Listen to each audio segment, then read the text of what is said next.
protesters in El Paso, where we could see some people that were also not thrilled to see President Biden. 2 years at about $20 billion, too late. California has been, well, freedom's force multiplied. Thousands stormed the country's seats of government on Sunday. He did it! He went to the border. Joe Biden has gone to the border. Also, Governor Gavin Newsom of California calls California a beacon of freedom for the rest of the country. Protesters rioted in the Brazilian capital, and I feel like there's a lot more that happened. All that and more coming up on this episode of Daily Call Live. My name is Jobob. Thanks so much for tuning in. Daily Call Live starts right now. 2, 1. Here we go! That might be the only brown guy on earth named Jobob. That is actually her name, Jobob. Live from the dingy bunker, completely cut off from the outside world, except for you fine folks. My name is Jobob. This is Daily Call Live. Thanks so much for tuning in on today. It is Monday, January 9th, the year of our Lord 2023. And breaking news, President Biden has visited the border. Kind of. We'll get to a lot of the details coming up here. It's kind of fascinating just from a political angle of like, this person is saying this person is saying this. Clearly, and I don't want to beat you over the head with border statistics constantly, but we all know what's going on at the southern border. It's being overrun by illegal immigrants, not only from Mexico, but from the entire continent of South America, Central America. It's crazy, right? I think it was, 2.2 million illegal border crossings that they had interactions with, which is nuts, right? Okay, so we don't need to go over all of those again because we've done that time and time over. But the big thing that a lot of people have been hitting at for 2 years now is the fact that Joe Biden has yet to make a trip to the southern border. Now, I've said it on this show before. I don't really know how much that actually matters. There are some people that are very fervent of, well, if he sees what's going on there, therefore maybe he might be able to have some sort of other opinion. I get that. I understand that argument. But at the same time, I think you can watch videos and look at statistics and go, yeah, that is crazy. The White House, as you'll hear in a report here, is saying that the border, the Congress needs to give them more money to enforce the border, which is nuts. I don't think that'll play very well. But the idea is that Joe Biden actually finally went to the border. Now, there are some people that are still looking at this and going, yeah, but he went to El Paso, which is bad, is very, very bad. But it's not Eagle Rock. It's not some of these other places that are less set up from an infrastructure standpoint to handle a bunch of illegals coming across into the country. Also, it's interesting who he decided to bring with him. And we'll get to all of that. Check out, this is his first clip. There are protesters on the streets, not super stoked with the president's arrival at the border. So watch this and we'll discuss on the other side. Also, if you haven't already, this is a monumental day and a monumental moment. I would appreciate it if you click the little like button or the little angry button or the little sad button or the happy button, whatever it is that you feel right now, just down in this little corner really, really does help us out. I appreciate you doing so, and so we can keep this thing on the roll every single day. And also the little share button, and let us know in the comment section what you think. Is this a publicity stunt? Which I will get to later. And spoiler alert, yes. Yes, it is. Check this out, and we'll talk about it on the other side. The president has also faced a lot of criticism for only coming into El Paso as opposed to some of the other barriers or the other ports that have also seen a large number of migrants trying to cross into the U.S. The big question, of course, John, is going to be what happens after the president's visit here, whether or not we're going to see any meaningful change or conversation happen with Congress. The White House is certainly trying to push the blame on them, saying they need more money to come to address not only border security, but the humanitarian needs. We are seeing a change in U.S. policy when it comes to asylum seekers, the way that they want asylum seekers to try to get access to the United States and how they'll be going about doing that. The big question, of course, will that make a difference this spring as more people try to enter the United States? But for President Biden, this will certainly give him a way to push back against his critics that he had not gone to the border until now. But I would imagine we're going to hear from plenty of Republicans and maybe even some Democrats who say they still want to know what comes next. Yeah, so that seems to be the case. Everybody wants to know what comes next. A couple of comments that are kind of interesting here. This was I thought was fascinating. Tanya said, "What about American homeless?" Yeah, that is one of the things that I think I've been asking. I heard this theory from a guy that I listened to on the radio, and it makes a lot of sense. How is it that big lefty cities are saying simultaneous things, saying one, well, Americans are homeless and we can't, it's a housing issue. It's not a drug issue. It's definitely a housing issue. How do you say that at the same time let millions of people through the southern border and say, oh, they'll figure it out. They'll be totally fine. And on top of that, if you want to extrapolate it further, there's also, remember this, a big push to forgive student loan debt, meaning that and transferring that debt onto people who don't have it. That's what that actually is. But regardless, they're saying, well, college-educated American people who speak English and possibly even have skills, we need to help them with everything we have. Oh, they are so just those poor kids, they can't figure it out. However, the people coming across the Mexico border, oh, they'll be fine. Yeah, they'll figure it out. We're not going to worry about them. How do you have those two competing components in the same argument? Beverly had this comment, says he had no idea where he was. We'll get to a clip of Joe Biden walking along the border and kind of just see what he looks like there. Clint said Congress can do something about it, but won't. Yeah, I kind of agree in a lot of ways. And this is, as long as we're being fair, Democrats think that they want the votes. They think that people... This is incredibly racist what the lefties think about this. But they think, well, minorities historically vote for Democrats. Therefore, we're fine with them coming in because hopefully their kids will end up voting for us. Or they will end up voting for us in states that don't have voter ID laws in which literally anybody can vote. And also, big business Republicans are saying, shoot, we can't find anybody to do labor jobs. Yeah, we'll pay anybody who come on in, don't stop the flow of migrant workers. So that is a problem. It's a problem on both sides. Democrats want the votes, Republicans want the labor. Is what it is. Sorry, that's just what it is. Jody said, good morning, Jobob from Panama City Beach. Morning, Jody. Nice to have you. So Governor Abbott yesterday, was it yesterday or 2 days ago? Made some statements yesterday.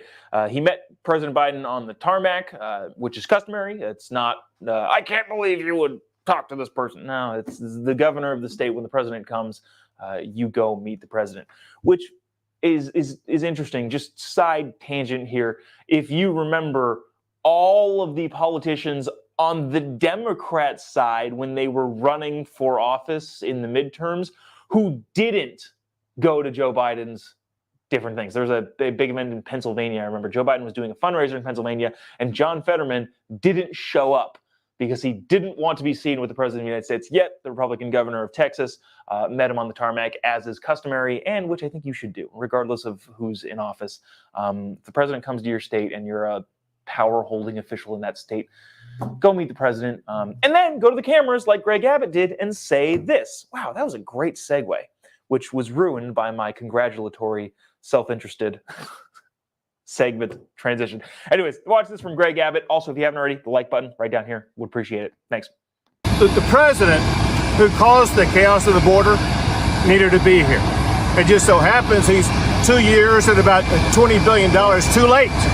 He needs to step up and take swift action, including reimbursing the state of Texas for the money that we spent, but providing more resources for the federal government to do its job. Also, this is nothing but for show unless it begins to enforce the immigration laws already that exist in the United States of America that are contained in the letter that are provided to the president today. What did he say to you? What did the president say to you? He said he wanted to work with us on it. So he was pretty cordial. Yeah, pretty cordial. That kind of makes sense. But Greg Abbott making a point of, hey, we are about 2 years too late and $20 billion too short on this, as that has been a problem the entirety of the president's administration. I wanted to get to this. Where did it go? Oh, here we go. Christie had a comment that was pretty interesting. If Republicans want the labor, train the homeless. That sounds like a pretty dang good solution to me, Christy. If you want the labor, go ahead and train the homeless people to do the labor. Because remember, being homeless is about 2% a housing issue and 98% a drug issue.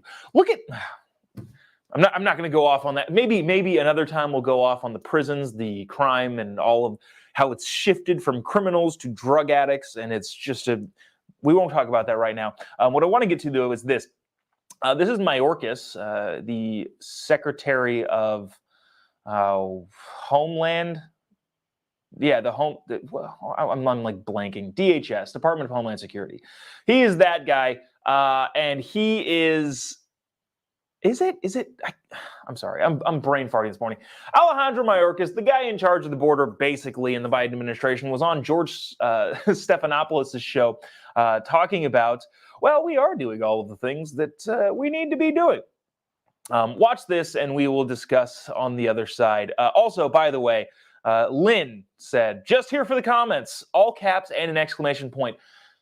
Don't disappoint her. Let us know in the comment section what you think, and if it's interesting or funny, we'll go ahead and throw it up on the screen. Make Lynn's day and comment fervently. Check it out, George Stephanopoulos with Mayorkas. Texas Governor, we saw Greg Abbott in the piece there. He calls this a Band-Aid, and he says you need to be adding more funding and resources to border enforcement right now. Well, Governor Abbott is not collaborating with the federal government on an issue that requires collaboration. We cannot have the rights and the needs of individuals who are seeking humanitarian relief in the United States be exploited for political purposes. We cannot have unilateral governor action that is not coordinated with the federal government to address an issue that is of national importance. See, I think that's so funny. I'm wondering, like, who he's trying to fool on that one, because Mike was saying, well, Abbott isn't cooperating with the government. Well, yeah, the government isn't doing anything, so Abbott's doing what he thinks is appropriate, and there's no support from the government because they're not supposed to be doing that. This is just a jumbled, chaotic mess. Remember, there was a big Supreme Court case, I think 3 or 4 years ago, where Arizona was like, hey, look, if the government isn't going to, it was during the Obama administration, if the federal government isn't going to do the federal government's job and the job needs to get done, we're just going to do it. And the Supreme Court, I believe at the time, said, no, you can't. That's a federal government thing. So it's just a whole chaotic, jumbled mess. Last thing we'll say on this, I think it's kind of funny. When Biden visited the border, he took a bunch of Congress people with them. Representative Tony Gonzalez, however, said on Sunday that he was frustrated with the White House when they told him he couldn't be a part of Joe Biden's planned trip to the southern border. Now, if it was just the president going by himself, which he never does, I understand that. But Tony Gonzalez is a Republican in Texas who represents parts of El Paso and went on Face the Nation to say, hey, the Biden administration didn't want me to go.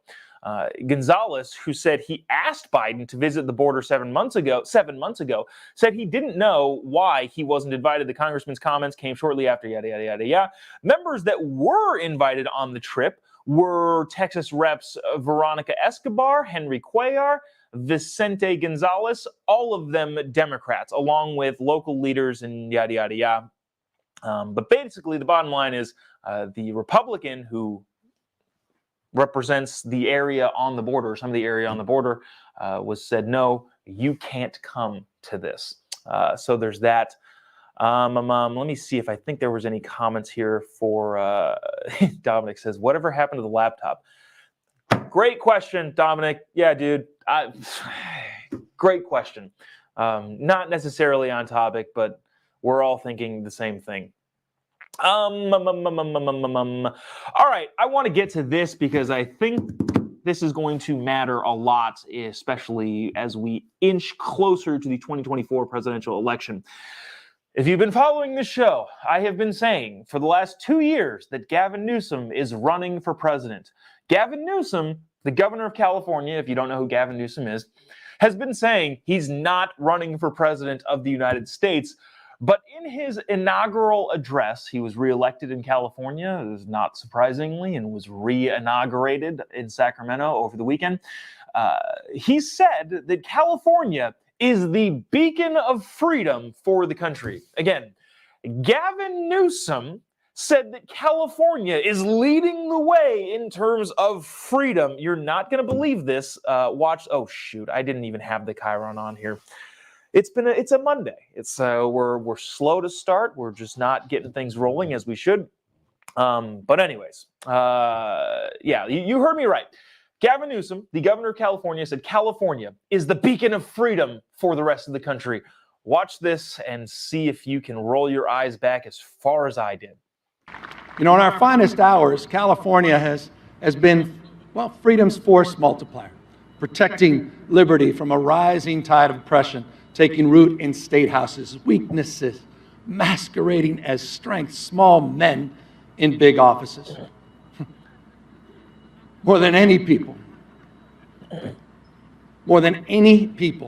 in any place, California has bridged the historical expanse between freedom for some and freedom for all.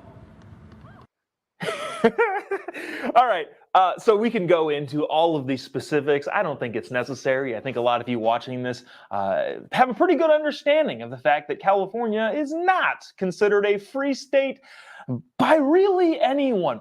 But I do want to explain some of the differences that are going on here. In Gavin's mind, he thinks that having freedoms to do things that a minimal amount of people want to do, and a majority of us think is not cool, that allowing those people to do those things that arguably are destructive to society are not even a plurality of the way people live, in terms of, like, if you're looking at 100% of the population, this is maybe like 1% of people, 2% of people.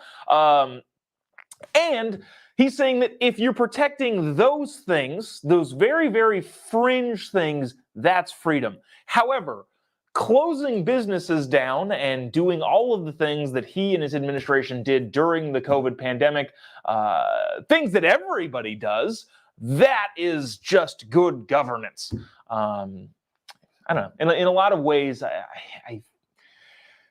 I look at politics as gambling at this point.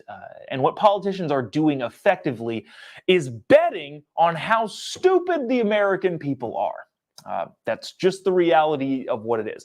If you're paying any attention at all, literally any attention, you're going to look at Gavin Newsom saying, California is where freedom, it rings from everywhere. You're going to go, what? Like, what is this a joke? Is he being serious? But the fact that people don't pay attention is the big problem. Watch this. Gavin goes on to talk about Republicans and people who are his political opponents, and makes even less sense going forward. Anyways, watch this clip and we'll discuss. It's a little bit long, but I think it's fascinating from the standpoint of, is he serious? Is this a joke? He's serious. And what he's doing is making the bet that people voting are dumb enough to buy this sort of stuff because they're not paying attention. It's not exactly a world I want to live in. I'll play this video. It's a little bit long, but also click the little like button and the little share button. Would really appreciate you doing so. Also, let us know in the comment section what you think of Mr. Gavin as he proclaims that California is among the freest states in the nation. Watch this. All across the nation, anxiety about social change has awakened long dormant authoritarian impulses, calling into question what America is to become, freer and fairer, or reverting to a darker past. Instead of finding solutions,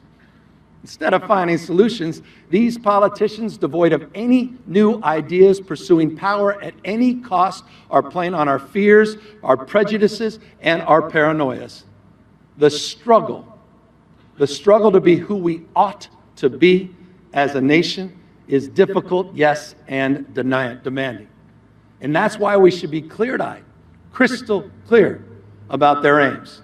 They're promoting grievance and victimhood in an attempt to erase so much of the progress you and I have witnessed in our lifetimes. They make it harder. They make it harder to vote and easier to buy illegal guns. They silence speech, fire teachers, kidnap migrants, subjugate women, attack the Special Olympics, and even demonize Mickey Mouse. All camouflaged under the hijacking of the word freedom. But what they really want, you know this, is more control, intrusive government, command over your most intimate decisions, when to have a family, how to raise your kids, how to love. And while they cry freedom, they dictate the choices. They dictate the choices people are allowed to make, fanning the flames of these exhaustive culture wars. Banning abortion, banning books, banning free speech in the classroom and in the boardroom. They sell fear. They sell fear and panic when it comes to crime and immigration, but they sell calm and indifference when the threat is greenhouse gases destroying our planet or big oil raking in record windfall profits at your expense. I was shuffling through some of the comments most recently. Ben said, does Gavin actually believe this crap that's coming out of his mouth? No, I don't think he does. I think he genuinely is gambling on the fact that most people won't look into any of those things, which is why stuff like this is important. There's a Bill Maher quote, and I should have pulled it up while that video was playing, but it's fascinating and really kind of depicts the relationship between government and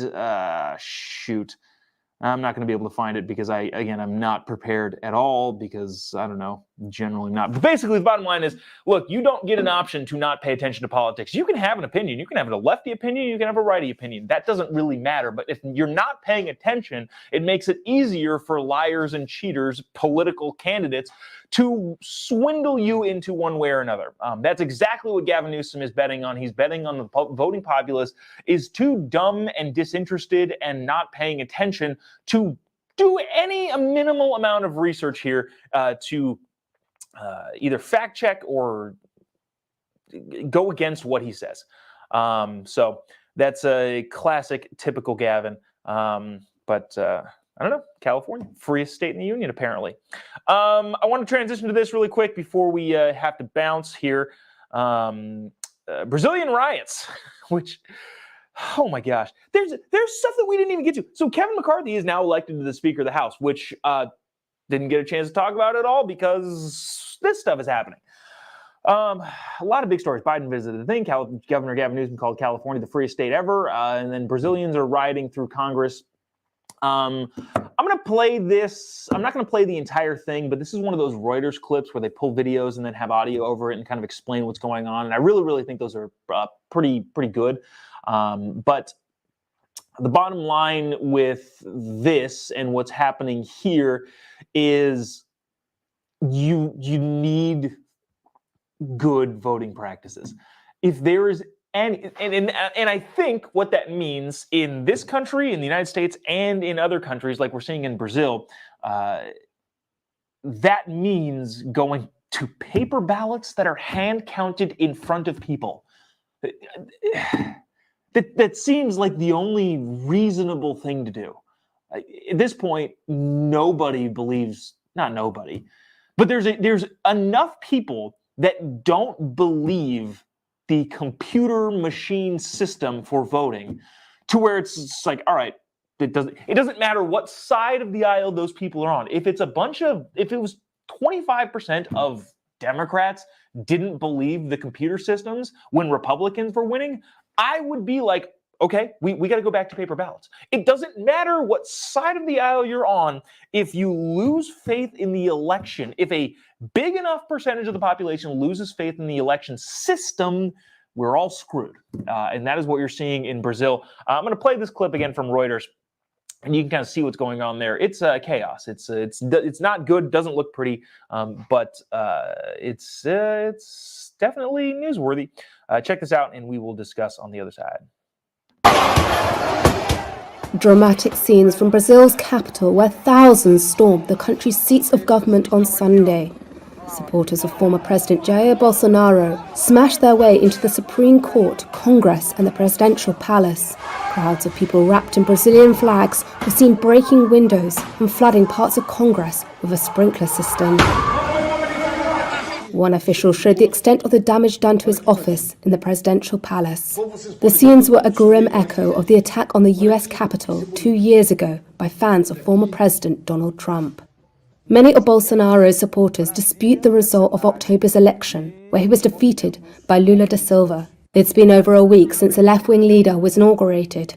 On Sunday, he vowed to punish those responsible for the riot. He also blamed Bolsonaro for peddling the false claim that Brazil's electronic voting system was prone to fraud, spawning a violent movement of election deniers.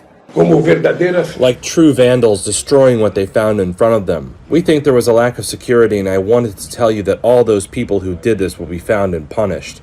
They will realize that democracy guarantees the right to freedom and free speech, but it also demands that people respect the institutions created to strengthen democracy. Yeah, that's if you don't believe the institutions. I'll stop it right there. There's a little bit more of that. But I thought this was fascinating from the New York Times. Not in the sense that I think they're right, but it's interesting that news stories are now just opinion pieces that, again, are masquerading as news stories. Listen to this and see if you can find any big slant here in this news article from the New York Times. Thousands of supporters of Brazil's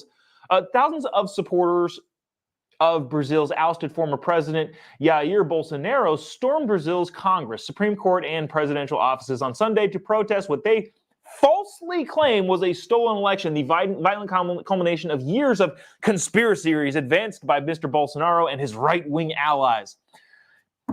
Sick news story there, New York Times. In the scenes reminiscent of the January 6th storming of the U.S. Capitol. That's true. It looked a lot like it. But that's accurate. Protesters in Brazil's capital, draped in yellow and green flags, surged to the seat of power, setting fires and repurposing barricades as weapons, knocking down police officers, yada, yada, yada. They get to another part in this article where they say it again. Many on the right in Brazil have been convinced, despite a lack of evidence, that October's election was rigged. Again, I will say, the biggest component here is whether or not people believe in the election system. If they don't, you have a big freaking problem. That is the bottom line here. And lefties, you need to secure the elections. That's the bottom line. You show an ID, vote on a paper ballot, and then that paper ballot needs to be counted by counted in front of poll watchers from both sides of the aisle. That's just how you have to do elections. And I would say the same thing if Republicans won a sweeping victory and 20% of lefties said, we don't believe the election system. Okay, we need to go back to paper ballots. That's the only thing that we need to do.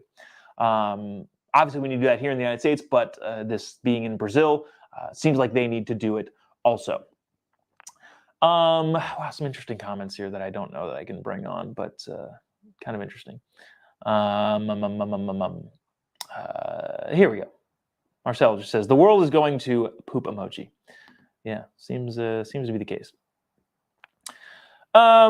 Let's see. That'll do it for us today. Appreciate you sticking around, tuning in. We will be back here same time, same place tomorrow. I know we went on a little bit earlier today because I have a thing that I got to get to. Interesting news. Let's see. Okay, so Wednesday's show is going to be live from Phoenix. I think that's the whole thing. But you guys heard of the World Economic Forum in Davos, Switzerland? I'm going to be going. I'm going to be going on behalf of Turning Point USA and covering the World Economic Forum, and we'll see how that goes. So I think next week, the entirety of next week, we'll be broadcasting this show live from Davos, Switzerland at the World Economic Forum. It'll be interesting to say the least. We'll dive into a lot of the World Economic Forum stuff while we're there. So excited for that. But that'll do it for us today. Appreciate you sticking around, tuning in. If you haven't already, would appreciate you clicking the like button and the little share button, and let us know in the comment section what you think about all the different things. I go through a lot of these comments after the show's done because it's difficult to read while we're doing this. But yeah, appreciate you sticking around, tuning in. If you haven't already, give me a follow on any of your social media platforms. The Instagram is probably the best place to find me. The Chiron on Facebook is definitely wrong still. Just type in JOBOB. You'll be able to find me anywhere. And yeah, we can continue the conversation via social media in a lot of ways. That'll do it for us today. Appreciate you sticking around. See you tomorrow, same time, same place. God bless America.